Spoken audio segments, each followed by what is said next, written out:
Thanks for that introduction. Good morning, colleagues. It is indeed my pleasure to be kicking off this first session in the webinar series sponsored by the Pan American Health Organization. I think I am particularly appropriate to start this series in that my involvement with PAHO goes back several decades. I was a PAHO consultant in St. Kitts and Nevis in 1981, looking at food and nutrition surveillance. So my background in agriculture, in health, nutrition, and latterly in climate change makes me a suitable candidate to kick things off. So let's get started.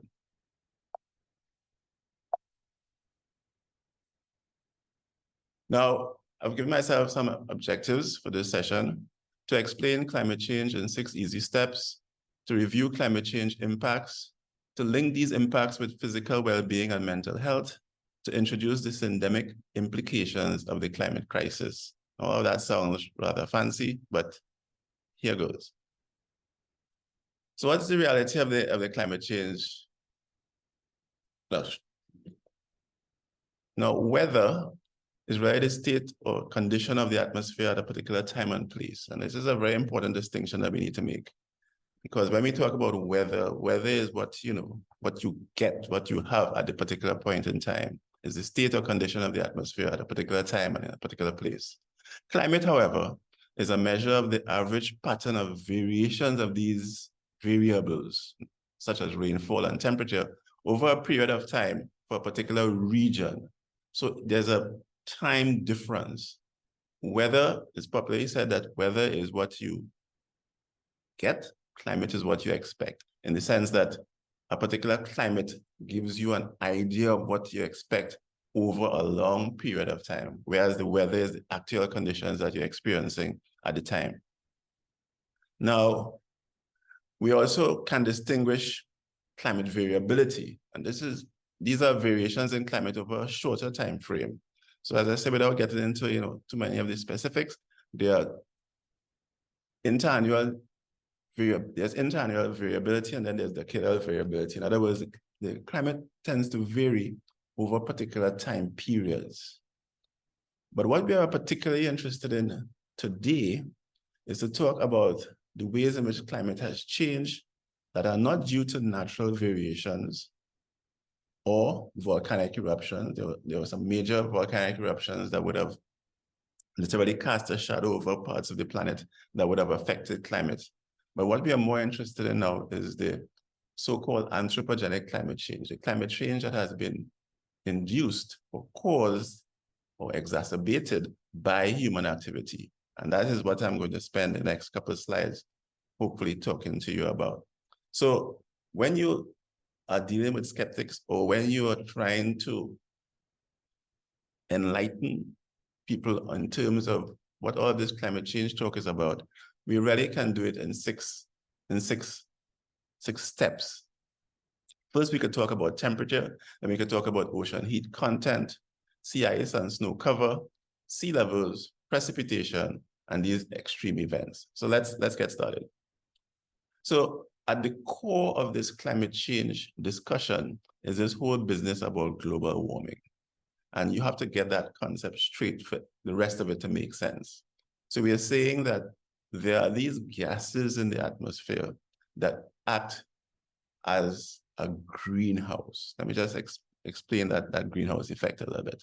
Just imagine a parked car at midday, hot sun, car is entirely closed up, glass not tinted.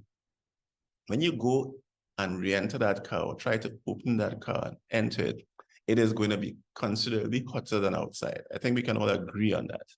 And the way you explain that phenomena is that the sun's rays are passing through the glass at a particular wavelength, right? We know that light travels waves, there's a wave theory of light. And the fact that it goes through the glass at a particular wavelength, but when it's reflected out of the car, it is at a different wavelength, and that is more difficult to pass through the glass on the return journey, as it were. So what happens is that heat builds up within the car. We all experience that. This is not literally rocket science, literally. So that we know that a parked car acts as a greenhouse. Those of you with relatives in the US or in Europe, or who would have lived abroad, would know that the greenhouse concept is a fairly simple one, in that you have a glass house, literally, and within it you can grow tropical, subtropical type crops, even in winter, because the sun's rays coming through the glass heats up the inside of that greenhouse, right? And you're able to have green stuff growing, even sometimes, as winter approaches. So this greenhouse effect is what we are basing all of this argument on. And we are saying that there are gases in the atmosphere, carbon dioxide, some nitrous oxides amongst them, that act as the glass in a greenhouse. So what we are experiencing is the buildup of these so-called greenhouse gases, because the effect is just like the effect of a greenhouse. And these gases are contributing to the increased temperatures that we are experiencing, the documented extreme temperatures that we are experiencing. So it's not guesswork. We know that the temperatures have risen, right? We know that there are temperature increases, and this is the phenomena that we were describing as global warming. Now, remember, we have an entire webinar series, and if there are any of these concepts that are not quite clear in my little 20-minute introduction, we will be able to expand on them as we go along. So if we take it for granted that you've grasped this business about the greenhouse effect and global warming, and that you agree that the temperatures have, in fact, increased, as is a documentary evidence to prove it, then we have to consider that, okay, if we agree that the globe is warming up, more than 70% of the Earth's surface is occupied by water, these oceans. And we are seeing that the global ocean temperatures have increased as well. And this is because the ocean has a higher heat capacity. In other words, a higher capacity to absorb heat and to have increased temperatures before that water eventually boils off, as you're accustomed to, as you know. So we are saying that it has absorbed 90% of the warming that has occurred in recent decades due to the increase in greenhouse gases. So we enter step two. So step one was that we agree that there is something called global warming. We agree that it's caused by these greenhouse gases, of which carbon dioxide and some nitrous oxides and methane are the main offenders, as it were. Then, if we agree that the globe is warming up, then it's not a far stretch to understand that the oceans are heating up as well. Now, we know about the polar ice caps. We know that, that there's sea ice and there's snow cover in terms of, just not only at high altitudes, but also at the poles, both North and South Pole. So what has been happening is that with the temperature increases globally, these ice caps, these polar ice caps, have melted, and as you would expect, if all that ice is melting, that extra water is going into the seas, and this is where we arrive at the phenomena of sea level rise. And this is not just an abstract phenomenon. I mean, all of us have experienced it. All of us have seen where the shoreline has increased in some parts of our individual countries. So this business about sea level rise is important, because what it means now is that you have the possibility for something referred to as sea line intrusion, and we'll talk a little bit about that as we go along. So we've come to sea level rise. We have agreed that, okay, all of this is plausible thus far. Increased temperatures, oceans warming up, sea ice and so melting, sea level rise. Then you also have now the idea, phenomenon of precipitation. So in other words, when all of this heating takes place, as it does every day, you're going to have evaporation of water. Right? This is very straightforward. We all know about that. I mean, we have seen water boiling in a kettle. We know that it comes off as steam. This steam, what would be a steam in your household setting, of course, will form clouds. And we know that as these clouds gather more of this water vapor, of this what would appear as steam in your kitchen, that it is eventually going to condense and fall back to the earth. Now, in our part of the world, that the usual precipitate would be rain, but of course there are other forms of that water coming back down to Earth, whether it be in drizzle, rain, sleet, hail, etc. As I say, that is not, not the idea behind this introduction. Remember, this is only an introduction. So we agreed that, okay, you're going to have precipitation. Now,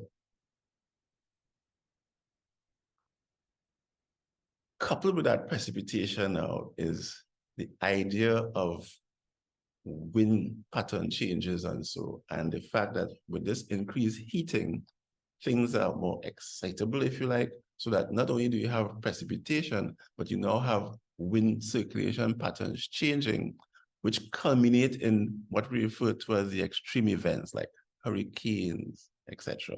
So that if you agree that, okay, so the planet is warming up, oceans are warming up, you know what happens when water evaporates from whatever surface, goes to form clouds, you have precipitation. But if you get to the stage where this thing is literally bubbling over, then that is when you're drifted into the area of extreme events, like hurricanes and thunderstorms, etc.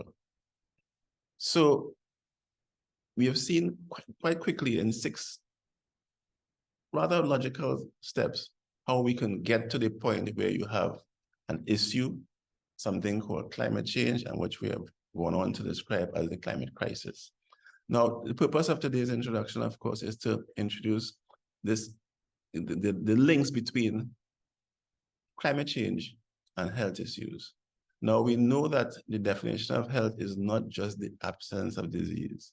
It is about being in a state of particular wellness, so that we're looking at physical wellness, in other words, physical well-being, right? And the threats to that physical well-being would be injuries. I mean, of course, the ultimate threat would be death. There'll be malnutrition, which is what I want you to pay particular attention to, because malnutrition includes both under and overnutrition. And then, of course, there's the ever-present threat of disease, which will be caused by a particular pathogen, whereas injury will be caused from trauma to your body generally. And then, of course, we cannot exclude mental health. The type of depression, addictive behaviors, anxiety disorders, eating disorders, and post-traumatic stress disorders that are occasioned by climate change, which is what I'm going to spend the next few minutes in talking about. Because remember, we want to be able to show the links between climate change, the climate crisis, and health issues, health and well-being. So some of the impacts of climate change, in other words, how does climate change, the climate crisis, manifest itself to us? Of course, you have increased heat. We have seen a number of heat waves and so throughout globally.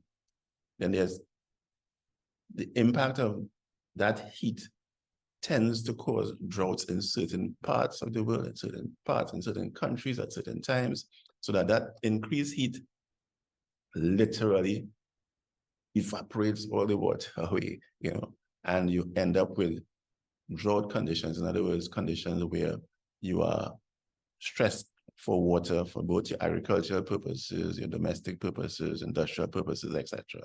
And then there's this saltwater intrusion that I was hinting at when we talked about sea level rise. Now, saltwater intrusion is, it's particularly a serious one in that it gets into your groundwater. And for a number of our Caribbean islands, where we do not tend to have the large lakes and so that you find on the continent, where your water storage is above ground. A lot of our water storage is below ground.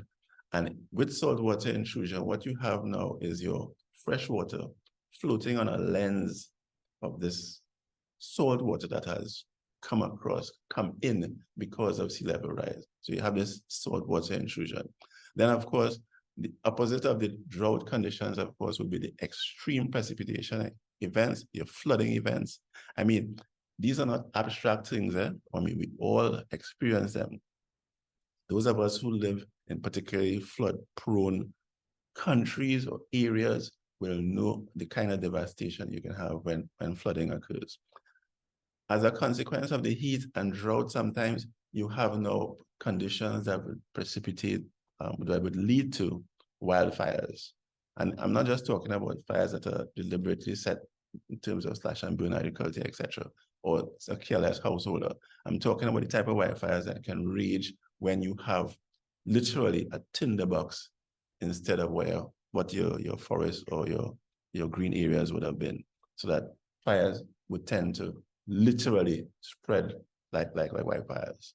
And then, of course, there are the hurricanes and the extreme events, which are at the pinnacle.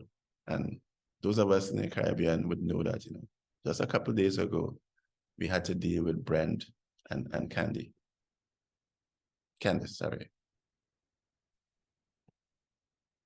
So what are some of these health-related connections between all of these impacts that I just described, that I just quickly described? So when you talk about heat, I mean, you're talking about the possibilities of heat stroke, heat exhaustion, heat cramps, sunburn, heat rash, I mean, general dehydration. So as I say, it's not difficult to make the link between some of these climate change impacts and the health issues that they will either exacerbate or cause. Drought. Of course, when you have drought, usually that is accompanied by, the worsening of chronic respiratory illnesses due to increased risk of fires, like the wildfires that I spoke about before, and airborne dust. Now, particulate matter suspended in the air from these events can irritate your bronchial passages, your lungs. I mean, this is not, again, these are not abstract concepts. These are things that we all know about, that we all would have experienced in one form or another. And I mean, I think we are particularly well served here in the Caribbean. When we think about the fact that there's an observatory in Barbados that has been monitoring Sahara dust and things for years, and that has been able to help us in terms of how we prepare ourselves for the kind of particulate matter that will be coming into our region. And as I said, given the global warming, the climate crisis, you have wind patterns and circulatory patterns changing, and that has had a major impact in terms of what kind of particulate matter is suspended in the air, and if it is just going to irritate your bronchial passage, or it is going to harbor infectious disease organisms, right, that are airborne. Saltwater intrusion, we spoke a little bit about that previously. So we're talking about a reduction in the quantity and quality of agricultural products. And this is, of course, going to affect your nutrition security. Because remember, with this saltwater intrusion, not all plants are going to be able to tolerate this high salt content. There's something in agriculture that we refer to as halophytic modifications. So there are only certain kinds of plants that can deal with that sort of salt water-ridden environment, and that is going to affect not just the quality of the crops that you can grow, but it's going to affect the nutritional content of the food that we're able to procure for ourselves. Of course, with saltwater intrusion, I mean, there's on the mental health side, there's the anxiety and the depression that comes from those kinds of events. I mean, it's not easy to be living in an area where you know that the quality of your water is being impacted. And I'm not just talking about people who have beachfront properties, and so I'm saying that this impact is felt further away from the beach than you would first imagine. So the saltwater intrusion is not just the weakening of your foundations and so or loss of beach. I'm talking about saltwater intrusion that is now going to affect your water supply. Floods. But I think in terms of severity, I think most of us would understand this one. This is a particularly important one for me as somebody who has had to look at water rising, coming up your driveway, getting into your washroom, and then just about coming into your house. I mean, I'm talking about the type of trauma and thing that you describe when you try to pick up whatever electronics you have and try to put them at a different level. If your house is a one single storied house, then you're talking about putting it on other items. I mean, I can tell you from personal experience that, I mean, flood waters get into your washroom or your storeroom, and so, you are going to have some serious repair bills for your washing machines and your dryers and that type of thing. So we're talking about the physical damage. I mean, you can get injuries from compromised structures. I mean, with flooding, places collapse, have, increased risk of landslides, walls fall on people. I mean, as I said, all of this is not just hyperbole. I mean, we're not just making stuff up, but this is the actual reality. So of course, with flooding, you can have loss of lives from drowning. You can have disease spread through infested water. And when I say infested now, infested with organisms, with animals. And you can also have directly or through vectors, disease spread by pathogens. So you can also have injury from waterborne animals. Those of us who lived in countries with caimans and the odd reptile here and there would know that as the floods come in, so too all of these unwelcome guests. You also have reduced access to medical facilities because as a major health impact, once you have flooding and entire areas are cut off, you are now not able to access, whatever medical facilities there are in your country. And then, of course, you have disease spread through contaminated food. I am old enough to remember the days of having to use Condy's fluid after every major flooding event because and I'm not trying to be disgusting, but the thing is that you have cesspits of all caliber being overflowing and so on, so that the type of contaminants that you can have now on your especially for your vegetables and for the stuff that you may be consuming without actually cooking. Then in my time, there was always a note out to have Condy's fluid, which is a potassium permanganate mixture, so a purple mixture that you dip your vegetables in post flooding event if you want to stay healthy. So then, of course, there's the anxiety and the post-traumatic stress disorder that I told you about. I mean, once you've been through a flooding event, I mean, every time it rains, literally, you get flashbacks there. You see your driveway, you see water coming up to it. When I say sea water, not necessarily it's salt water now, but you actually visibly see water coming up your driveway. And knowing what kind of problems that can cause, including loss of life, loss of property, you are anxious. You do get, various degrees of PTSD. And then, of course, wildfires. I mean, this one is very spectacular, of course. I mean, the property loss and damage and things is significant. Of course, you're going to be loss of lives, whether it's from the actual fires themselves or from smoke inhalation, etc. And you have injury due to compromised infrastructure, so that you may be within a building that has been structurally has been compromised, and of course that can lead to significant injury and unfortunately death. So that there again, you have the anxiety, the PTSD, the thing of knowing in the dry season that you're constantly on the lookout at those hills to see if if your home, your recreational areas, etc., are going to be threatened. Now we come to the master of them all, the big boy in the room, this business about hurricanes and extreme events. As I said, a couple of days ago, we went through it. Barbados, St. Lucia, what Brett portended. So you can have the physical damage. I mean, that is the major health impact. That is the most spectacular one. You can have injuries from compromised infrastructure, whether they be bridges, homes, structures, doesn't really matter. Hurricanes and these extreme events, can really literally make these bits of infrastructure look as if they're made out of cardboard. You can have the loss of lives through drowning, etc. And then you have disease spread through contaminated food and water, and injury from waterborne animals, similarly to what I described for flooding. And then you have reduced access to medical facilities. Again, another important feature. I mean, I remember hearing my Dr. Hospitalized, James Hospitalized, when he was head of PAHO, talking about the type of damage that has been done to hospital and medical infrastructure over the years. because of hurricanes, and as it was a way of him promoting, more resilient type structures and so. But that is a really serious concern in terms of reduced access to medical facilities, not just immediately after the event, but the aftermath as well.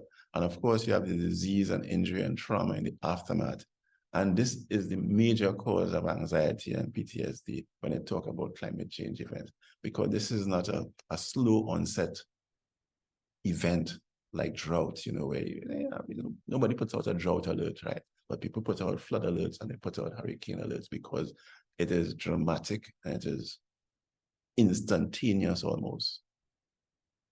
So having run through quickly some of these impacts on health, where is this syndemic talk coming from? Well, a syndemic is a situation in which two or more interrelated biological factors work together to make a disease or a health crisis worse. And I'm here to tell you, to introduce you to this concept, to say that, look, climate change can be considered a pandemic because of its sweeping effects on the health of humans and the natural systems we depend on. In other words, all those things I just described to you, climate change having all those health impacts, it could be considered a pandemic because it has a sweeping effect on your health, the health of humans, and the natural systems that we depend on to stay healthy or to survive. So that is where the concept of planetary health came from. Now, I have been a One Health advocate for many, many, many decades. One Health has to do with this concept that you view human health and animal health as being closely linked. And of course, the prevalence of these zoonoses. A zoonose is a disease that can move from animals to people. And our first major look at it in a modern sense was with SARS, but you also have rabies and other kinds of diseases that can move from animals to people. In other words, an infected animal can lead to an infected and a diseased human. And in some cases, it can cause loss of life. So this new concept of planetary health is broader than One Health. So it's not only a concern about animal health, human health, but environmental health as well. And that is where the concept of planetary health comes from. So that those of us who are advocates of One Health, who recognize the links between what happens in the biotic environment, in other words, living organisms out there, and how when they interact with us as humans and how they impact our health, now have broadened that scope to include something called planetary health, where we recognize that an unhealthy environment is going to lead to serious, serious issues in terms of our own health as humans. So what is this global syndemic that I'm hinting at? It comprises 3 pandemics. And these are 3 pandemics that we are really, really familiar with in this part of the world. There's obesity, there's undernutrition, and then there's climate change. And these 3 affect people in every country. What are the links? I mean, why this sudden concern with obesity? Because it has to do with malnutrition. So that on either end of the spectrum, you have obesity, which is overnutrition, especially in the wrong type of nutrition. And then you have undernutrition, which of course is the absence now of your nutrients. And what has climate change got to do with all that? Because climate change is the pandemic that is helping to drive some of the others. Because of its impact on agriculture, on environmental health. Remember when you talk about planetary health? What climate change has done is now it has compromised our ability to be nutrition secure. Notice I didn't say anything fancy like food secure. I'm talking about nutrition secure, because with nutrition security, we are concerned with the source of the calories that people bandy about so much. Because as most of you would know, there is this over-reliance of a 2100 calorie diet as being an indicator of food security. I'm here to tell you that, to remind you that you can get those 2100 calories from 2 dozen soft drinks, I guess. But that is not what people mean when they talk about being nutritionally secure, being food secure. So I just wanted to introduce you to this concept about global syndemics, or the global syndemic, the fact that you can the compromise because of the efforts we are making now to address climate change. Some of them directly, listen to me correctly, directly impact our ability to nourish ourselves and to be nutritionally secure. And that, to me, is the major indicator of the importance of this webinar series that we're starting, in that we are going to be eventually be looking at this global pandemic and how activities we indulge in to either correct or to adapt to climate change and the climate crisis are going to have serious implications for nutritional security. So what is needed? So we need some comprehensive solutions. And in communicating the interlocking issues of climate change and health and well-being, that's what this webinar is all about. So we want to be sure that all the people involved in communicating these interlocking issues have a real serious view of the broad picture. We want to be able to address the science and medicine intersects. And I can say, humbly, in my own little way, I've been part of that front line looking at how we address the science medicine intersects. We had recently, last year, a look at Caribbean health and climate change, and I've done a little bit of work in terms of climate change and agriculture and One Health and climate smart agriculture, etc. So that's where we need comprehensive solutions are needed. And those of you, who have the time and the interest, could always go to my channel, Steve Maximay, YouTube channel, and see some of the kinds of work that has been taking place in terms of looking at comprehensive solutions. And then, of course, we need to align the political will, the policy, and the practice. And of course, that can only be done by expanding on the very important work that you do as communicators, as media people, as people with an interest in taking a look at how these comprehensive solutions can be arrived at for what is indeed a very complex problem. So this business about climate change and health is not as simply as you have just saying, oh yes, well, they both exist, but how do they interlock? How do we come up with comprehensive ways of dealing with it? I promised you that I wouldn't go on forever. So I would like to thank you for your attention, to let you know that the slides are going to be freely available. We are going to have ample opportunity, because I didn't take up my whole hour, for us to have really, really meaningful discussions in terms of how we go forward from this point on. Thanks again.